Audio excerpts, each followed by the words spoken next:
Goeiedag, Ben van Cross Bediening. Ek wil vandag met jou gesels oor die vrees van die Here.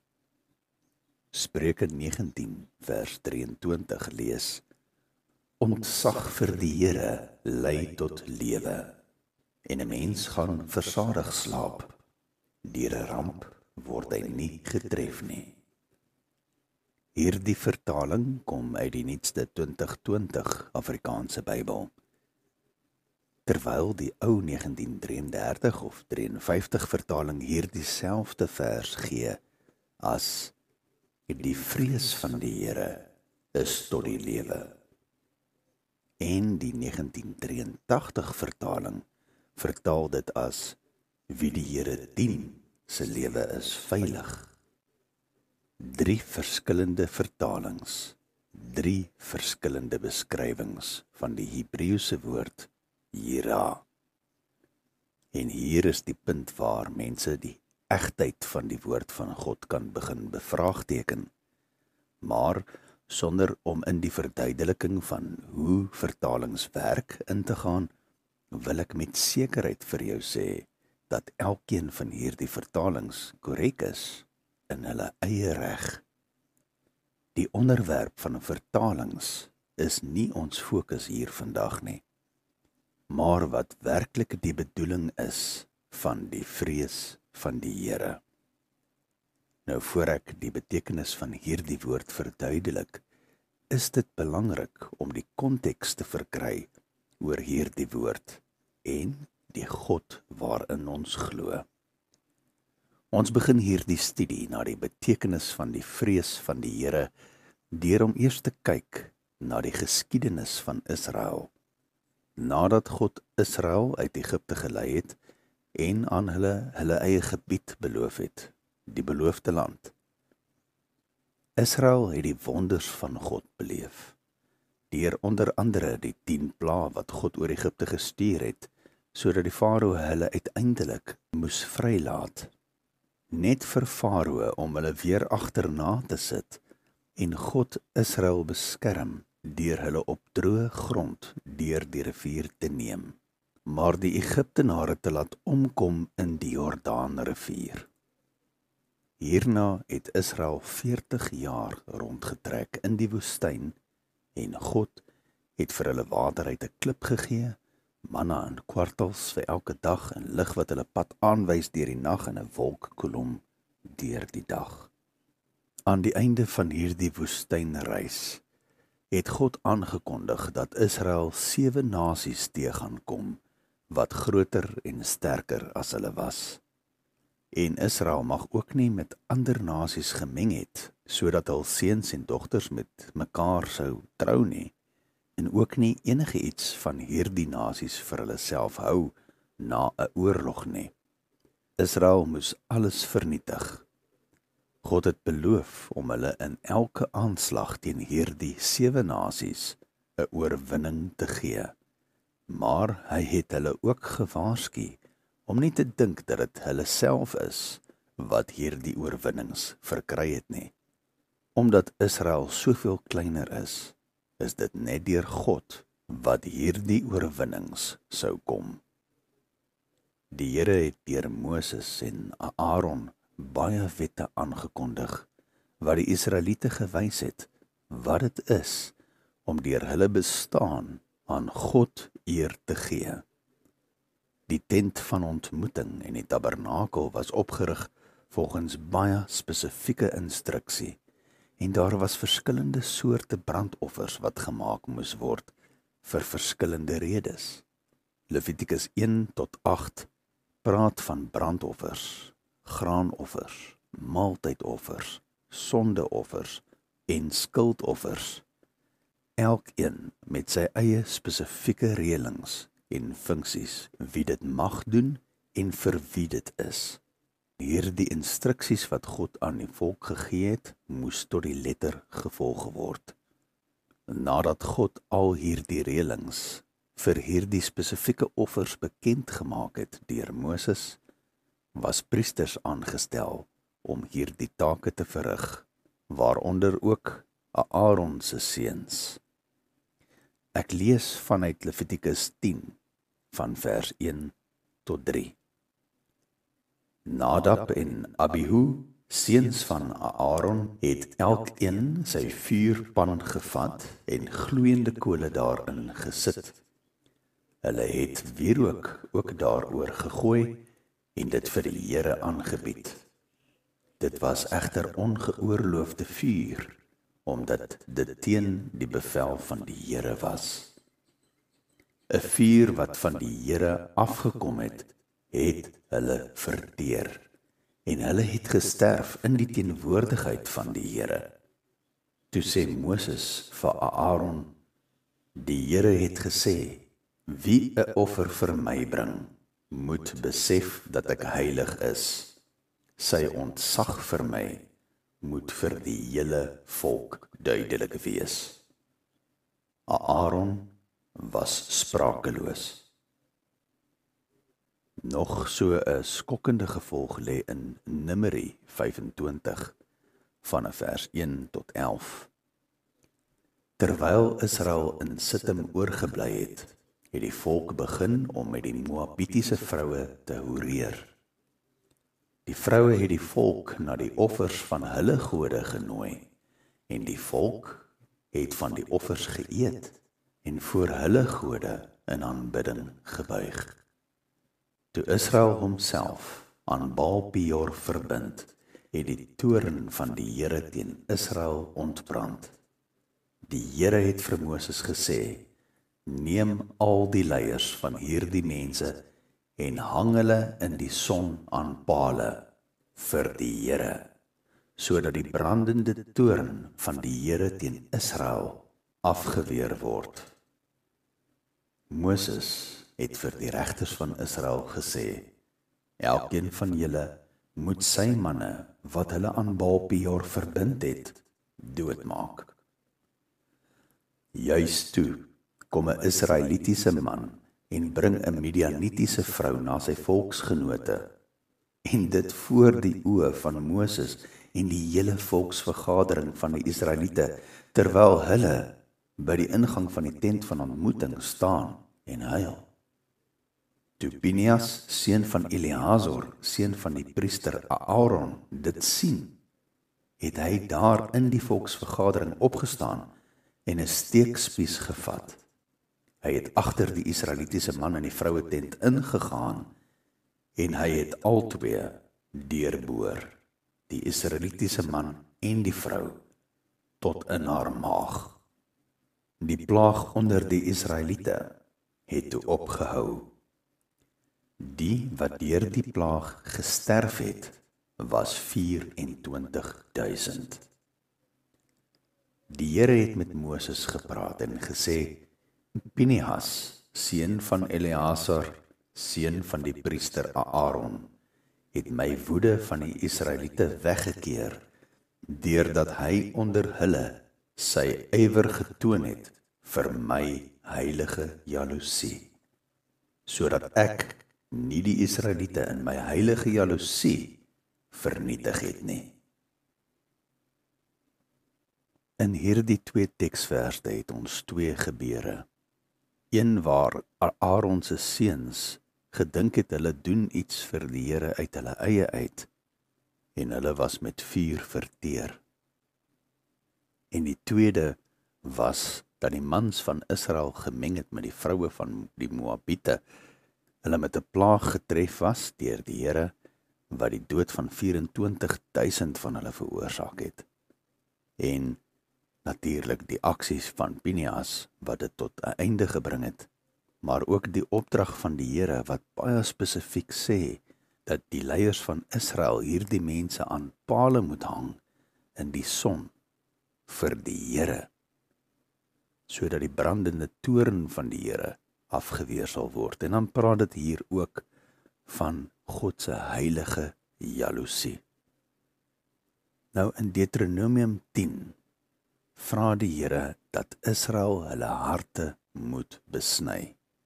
En dan in Deuteronomium 11 praat God daarvan dat hy 'n seën en 'n vloek aan Israel voorhou, wat sê dat hulle God se seën sal ervaar wanneer hulle luister na sy gebooie en dit gehoorsaam, maar dat hulle vervloek sal wees as hulle nie na die gebooie van God luister nie en afwyk van die pad wat hy hulle beveel.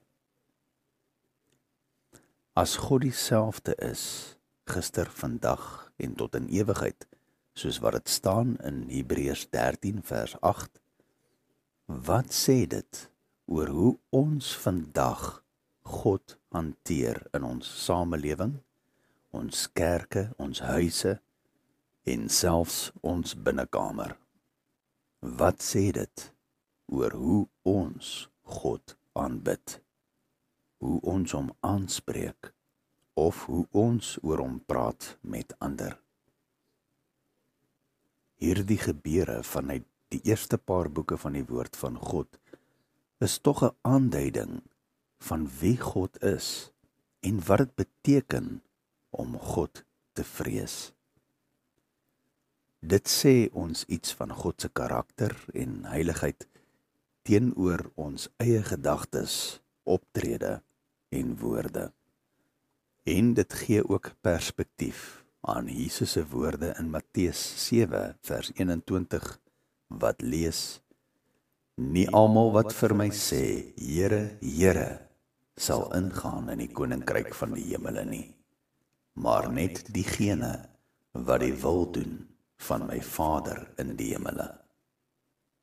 As hierdie woorde en die dissipline wat God aan die Israeliete gegee het, jou 'n bietjie laat skrik met die besef van hoe ernstig God is oor sy eer en hoe hy voel oor ons sonde, en as dit jou laat dink om dalk God op 'n nuwe manier te benader en om jou eie gewoontes te heroorweeg, dan verstaan jy iets van die vrees van die Here.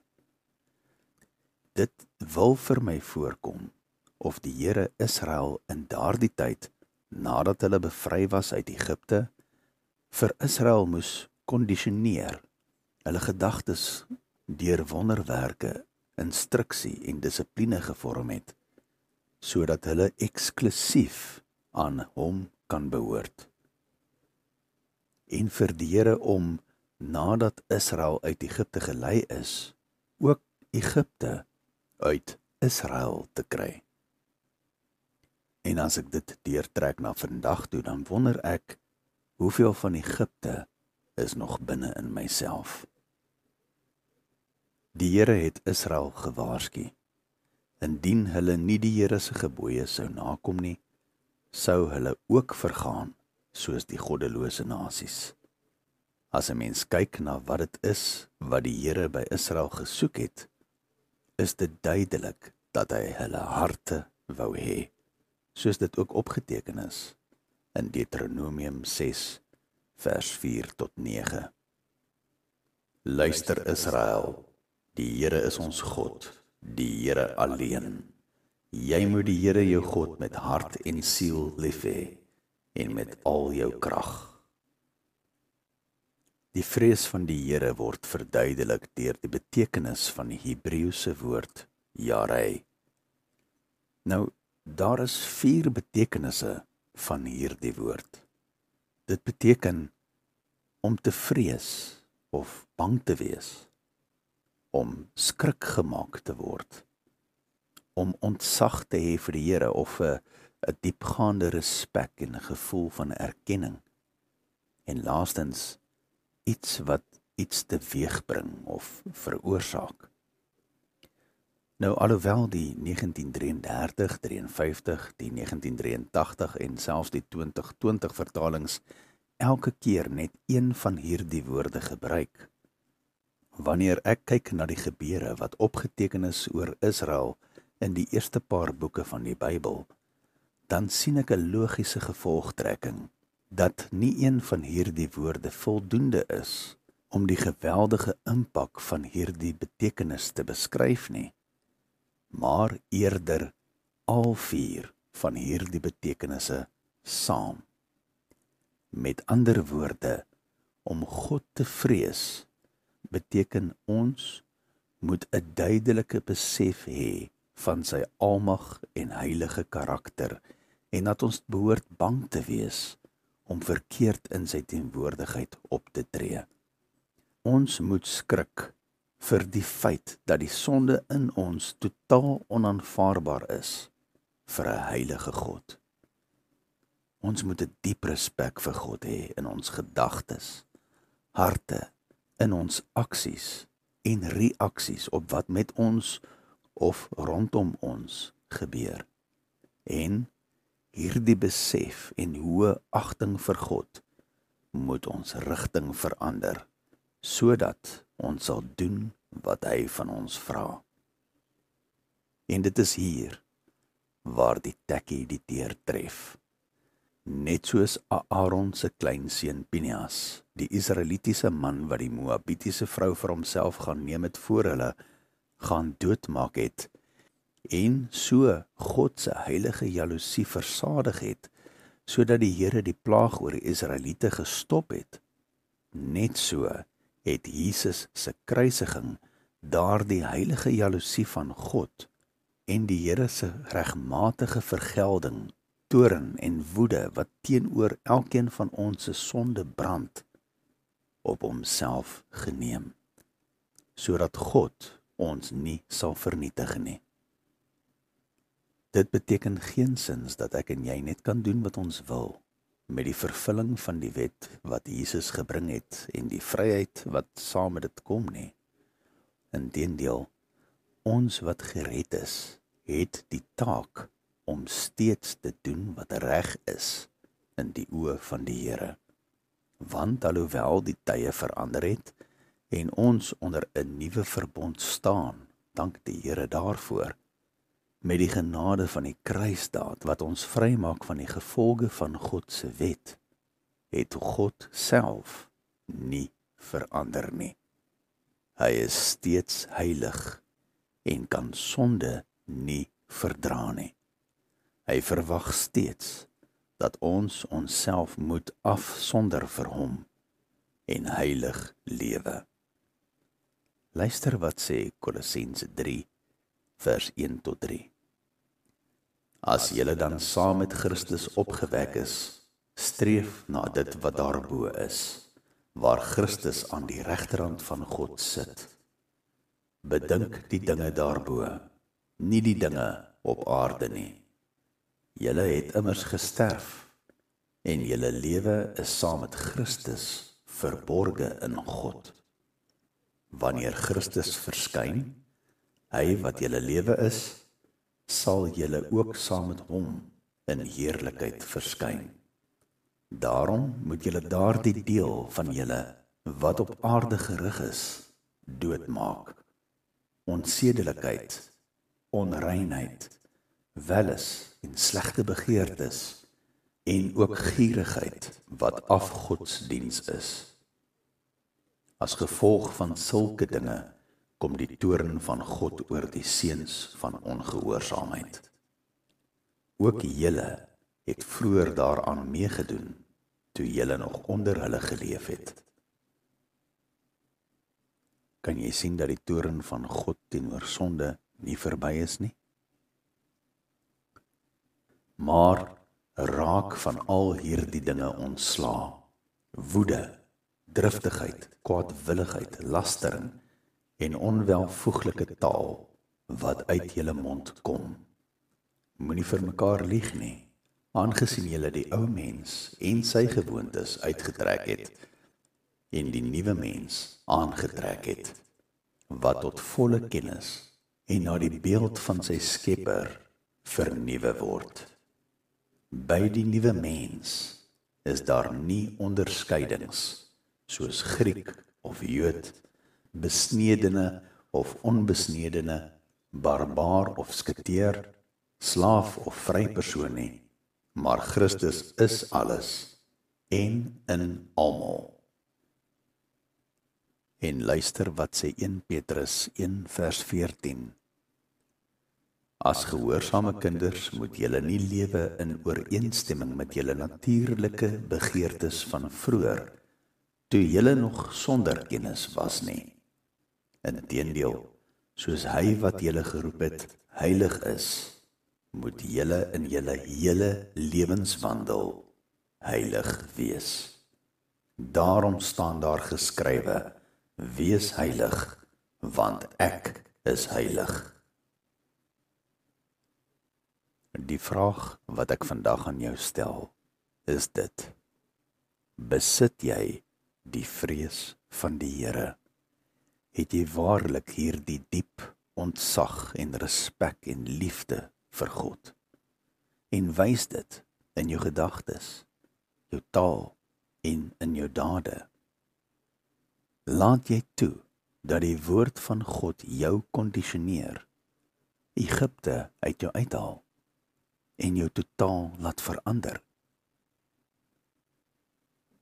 Want Spreuke 1:7 lees: ontzag vir die Here is die begin van kennis, wysheid en vermaaning, net sotte verag dit. En Spreuke 16:6 lees: deur troue liefde en waarheid word sondeskuld bedek, en deur ontzag vir die Here vermy mens die kwaad. En 1 Petrus 2:17 lees: julle moet alle mense respekteer, die medegelowiges met liefde beheer, ontzag hê vir God, en die keiser respekteer. Kom ek vra jou nog 'n vraag. Selfs in die omstandighede waarin ons is in hierdie land van ons, respekteer jy alle mense? Vou jy die medegelowiges rondom jou toe met liefde? Vrees jy werklik die Here? En respekteer jy die gesag wat behoor jou aangestel is? Laat toe vandag dat die vrees van die Here in jou posvat, sodat jy oortuig kan staan dat die redding wat Christus gebring het, nie net was omdat God genadig en liefdevol teenoor jou was nie, maar dat die kruis bitter nodig was om jou te red van God se heilige jaloesie. 'n God wat self heilig is en geen sonde kan verdra nie. 'n God wat as gevolg van sy heilige natuur die sonde moet straf.